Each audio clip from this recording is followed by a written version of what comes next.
So the guy that's next to you, Dr. Oz, why don't you investigate him for his statements on his show?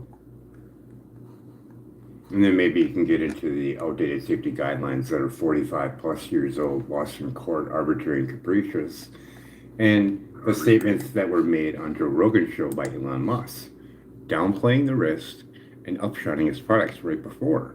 That's fraud.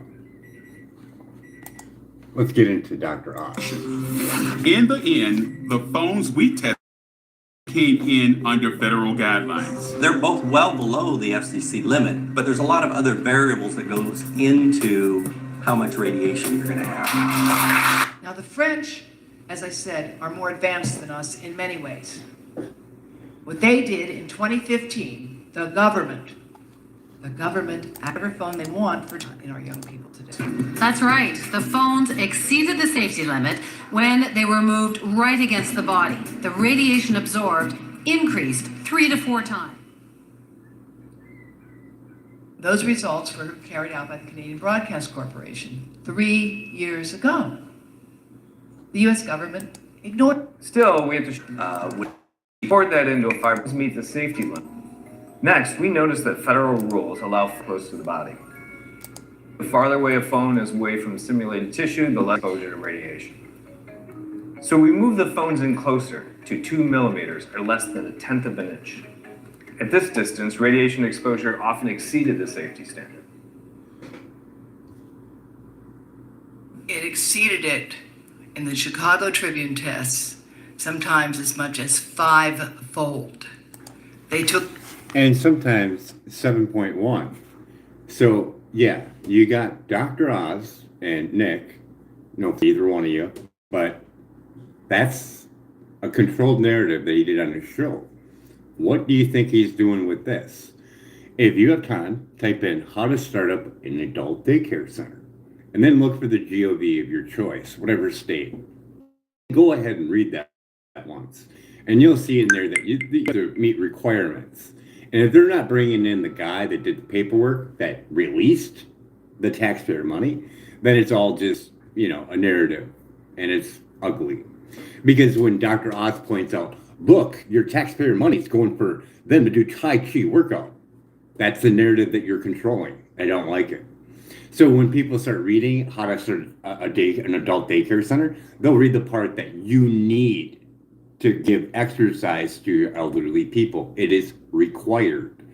So me going down to the state and going, oh, look, they got X amount of dollars for 6 years. That's not automatically fraud. The part you need to do is stop going to their facilities and go to the paper guy, because for 6 years he's going, okay, that checks. Oh, that's good too. Oh, are you going to have them for more than 4.5 hours? Because you have to give them meals with your taxpayer money. That's how it works. It's there to help the elderly because they're poor and can't afford it. So did we kick? Because I live in a building and they paid with taxpayer money a lady to come in and do chair exercises for the elderly. So was there any fraud there? Because, that's where your taxpayer money went. And for good cause. It helps with blood flow. It helps with the ladies get out and actually pick up their groceries without any help with anybody else. So if we're going to look at fraud, really, really big fraud, like in the billions, let's look at the food that's donated.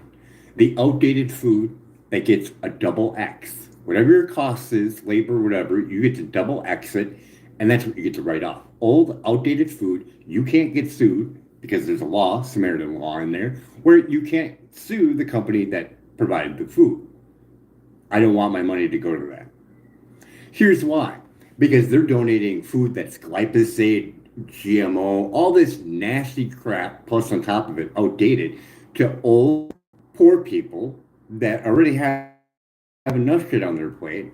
So you're going to give them old, outdated food, GMO, glyphosate, all that shit, dyes, whatever. You're going to give them that, and if they get sick, they can't go back to the people who donated it. So what are they going to do? They're going to use your government-funded healthcare plan for them. They're going to go there. So they're costing you more money. But guess what? It's a win-win for the corporation, right? They get to write off full market value for homes. Let's investigate this. But it's probably a lot of white people though, right? And I don't think there'd be any movement. So I'm going to start making poly bets against Nick. I bet you Nick won't touch this with a 10-foot pole. But you're talking billions of your money, your hard-earned money, billions sent out in scamerations that we don't know about because they get to start up nonprofits. We don't know if they're taking that food, putting it in a nonprofit, and then taking that nonprofit food that they just got and sell it on the black market. No one's going to know because no one's looking into it. No one's looking into it. Wonder why that is. Big names in the game. When you start looking at the top ones that are donating food, it looks like, oh, look at the lovely thing that they're doing. But they're getting paid for it ×2 and full market value for any homes that they donate. And they're giving poison to poor people and elderly. And if it makes them sick, they got to go use their insurance, which is more taxpayer dollars out of you. So, where's the biggest fraud going on? Do you think it's in this made up, like, I want to see some court records, I want to see some names, and I want to see the guy that did the paperwork. If you don't have a guy from the GOV for, oh, this person's been frauding for 6 years, great, bring in the paper guy. The paper guy is supposed to be doing these checks and balances. Apparently, if you bring in the paper guy and don't film the other people of nationality, you can't control a narrative. Next time you do one, why don't you go there first? I don't think that's what you want to do. You want to show skin color and different race. Look at the thing in New York. Oh, they're not paying taxes. That's a fucking lie.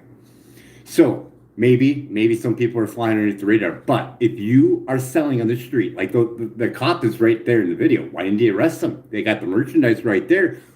Book him, Dano. Oh, wait, you can't because he's probably got a license. I know a little something about it because I used to have one. I still have mine. Mine's still active. I had it since I was 8 years old. And I did sell on the street. And you need to have a tax ID number to get the mobile seller's permit that allows you to sell on the street.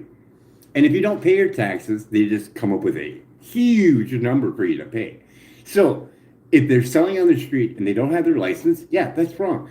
If they have their license, they're selling on the street, and they're selling something that's a lookalike that doesn't have the name on it, and they're not marketing as a real legit Gucci handbag, that's perfectly fine. The customer knows it. He's not representing it as falsely. That's perfectly legal. That's why people are, look at the video. There's people there looking at the stuff. They are happy to buy because they're looking for something that looks similar but doesn't cost $2, $4, $5, $8 grand. They want it. No big deal, right? But you don't like the color of the people hustling out there. That's what it is. And they didn't like me either here in Green Bay. I was harassed 7 days in a row with all my licenses, everything. I even had a fight with the city clerk because she tried giving me a food violation. I'm like, you're not the food violation lady. And I already talked to the health department about coffee and hot chocolate not being a food item. Yeah, so almost 2 hours out of my day. Yeah. And we're down there. She calls the health department. Oh, I'm sorry. I made a mistake. That's not your job to do that. But yeah, let's see that investigation.